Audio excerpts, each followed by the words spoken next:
Now let's consider a coil. Many loops of wire.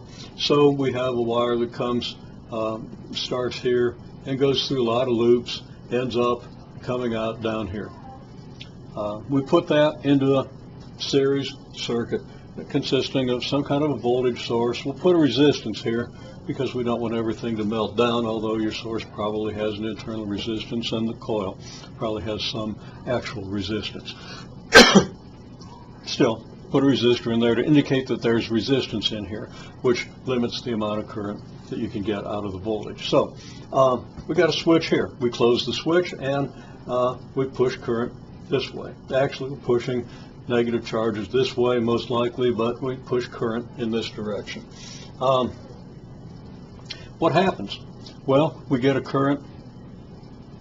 We get some current in the coil. Now, current in the coil, if the coil's going around counterclockwise, that current is going to create a magnetic field downward. Right-hand rule, clockwise, downward. Okay?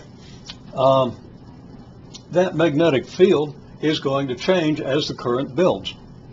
As the magnetic field changes, the magnetic flux in this coil changes in a way that creates a voltage opposite to the voltage of the source. So basically the coil pushes back against the source as the source tries to change the current in the coil. So the coil resists the buildup of current. And actually, as we'll work out later, what you get is you would here get an exponentially increasing current. It'll increase exponentially up to voltage divided by resistance. Okay? That's not overly important right now, but it's worth storing away and remembering. And we'll work it out. We just solve the differential equations and we get that exponential increase and so forth. Okay, so the statement here says close the switch, source creates a current, but increasing current creates an increasing magnetic field in the coil, and that results in a voltage opposing the source, which slows the buildup of the current.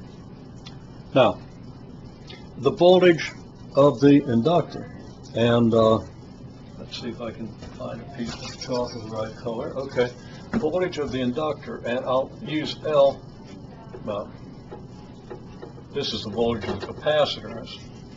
I went for the chalk and lost track of where I was on the board. The voltage of the inductor, I'll use L for inductance. Voltage of the inductor is proportional then to the rate of change of the current. Now, if the current isn't changing, then there's no problem. We have a magnetic field here, and it's not changing so that the magnetic flux is not changing. And if the magnetic flux isn't changing, then there's no contribution to the voltage as a result of the changing magnetic flux, obviously. Okay. So the proportionality constant we're going to call L. We call this the inductance. So the voltage due to induction is the inductance times the rate of change of the current. And I make a statement here. L is your proportionality constant, which we call the inductance. And now we have a term for the voltage that results from a coil or an inductor. So if we have a capacitor and an inductor and a resistor in a circuit, then we have what's called an RLC circuit. R for resistance, L for the inductance, C for the capacitance. And we're going to analyze the differential equation that governs that, the behavior of that circuit.